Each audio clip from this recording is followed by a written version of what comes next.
Welcome, biology students! Welcome to this special in-depth explainer. Today, we are going on an absolutely fascinating journey, the journey of a single cell.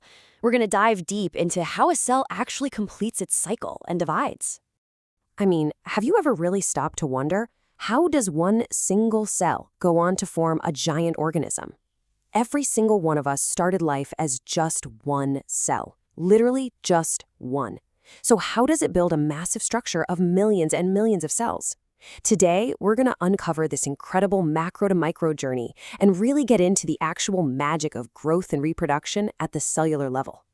All right, so here's our roadmap for today's explainer. First, the cell's life cycle. Second, interphase, the prep stage. Third, mitosis. Fourth, meiosis. And finally, number 5, the overall significance of cell division. Let's jump right into Section 1, the cell's life cycle. So, this is basically our foundation for understanding how a cell duplicates its genome and actually physically divides. Now get this, a typical human cell takes about 24 hours to divide, but amazingly, 95% of that time, it's spent just in interphase. It's kind of like prepping for a massive final exam. The exam itself is only an hour long, but the prep, that takes months. Oh, and just for comparison, an organism like yeast, it breezes through its entire cycle in just 90 minutes. Wild, right? Now, before we move forward, let's just clear up 2 kind of dense scientific terms you're going to hear a lot. Karyokinesis, that simply means the separation of daughter chromosomes. Basically, the nucleus divides first. Then comes cytokinesis, which is where the cytoplasm divides. So think of it as a 2-step combo. The nucleus splits first, and then the rest of the cell follows right along in this beautiful, progressive sequence. Moving on to Section 2, interphase, the prep stage.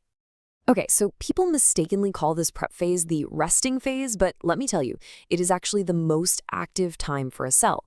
Let's break down this exam prep step by step. First up is the G1 phase, or gap 1, where the cell grows continuously and stays metabolically super active. Then comes the really crucial one, the S phase, or synthesis phase. This is where DNA replication happens. So if the initial DNA amount is 2C, it doubles right up to 4C. But here is the critical part. Do not forget this, the DNA doubles, sure, but the chromosome number, the 2N, stays exactly the same. After that, the G2 phase kicks in to synthesize proteins for the final division prep. And hey, for cells that just don't divide further, like your heart cells, they exit G1 and enter this inactive state called the G0 or quiescent stage. All right, let's hit Section 3, mitosis, also known as equational division. So the prep is totally finished, and now it's time for the real test, that dramatic 1-hour exam where somatic cells actually divide. We study karyokinesis in 4 progressive stages, just to help you mentally anchor the sequence. They are prophase, metaphase, anaphase, and telophase. Let's see how this whole thing builds up. First off, in prophase, chromosomal condensation gets going, but shift your focus right to the center during metaphase. Check out how all the chromosomes align perfectly in a single straight line at the equator. This creates what we call the metaphase plate. And notice how those spindle fibers coming from the poles have perfectly locked onto the disc-shaped kinetochores right on the centromeres. It's like a perfectly choreographed dance. And that brilliantly sets up what happens next.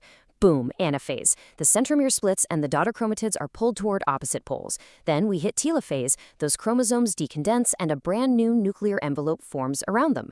Once that new nucleus is built, cytokinesis kicks in. Now in animal cells, a furrow forms in the plasma membrane and just deepens until it pinches in two. But plant cells, they've got that rigid, inextensible cell wall. So instead, they build a simple precursor right in the center called a cell plate, which just grows outward to divide the cell. Time to shift gears. Section 4, meiosis, reduction division. Okay, we are shifting gears completely here. Meiosis is how organisms create haploid gametes for sexual reproduction, and nailing this core concept is absolutely crucial for your exams. Meiosis actually involves 2 sequential cycles of cell division, meiosis 1 and meiosis 2. But DNA replication only happens once. Why? Well, think about it. To keep the chromosome number stable for future generations after fertilization, the chromosome number of those gametes has to be cut exactly in half first. Now, prophase I is notoriously the toughest part of meiosis, but let's just break it down into 5 straightforward steps. First, leptotene. Chromosomes become visible. Then zygotene, where they pair up in a process called synapsis. Now pay super close attention here.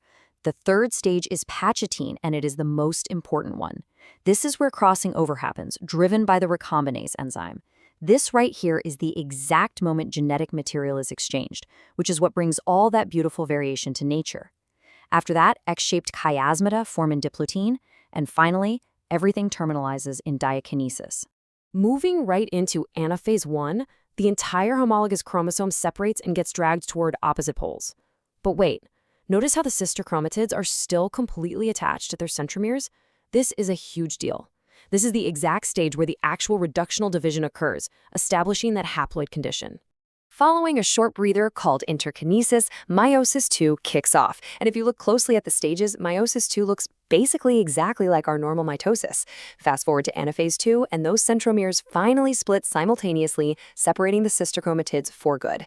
By the time we reach the end of telophase 2, the grand finale is 4 completely unique haploid daughter cells. Finally, Section 5, Significance of Cell Division. Okay, so we've learned the nitty-gritty details, but what's the big picture for life on Earth?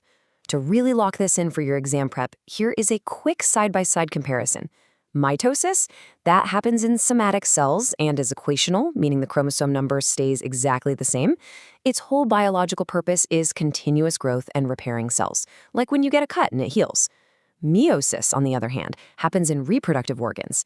It's a reduction division designed to create gametes. Its ultimate purpose is sexual reproduction and injecting genetic variability into populations, which, as we know, is fundamentally critical for evolution itself.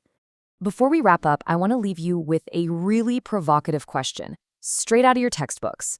Think actively about this. Can there actually be DNA replication without cell division? Just imagine if the DNA doubles in the S phase, but the cell itself just never divides. What happens? Well, the answer is yes, it absolutely can happen. This biological exception leaves us with one giant cell packed with many nuclei, a condition we call a syncytium.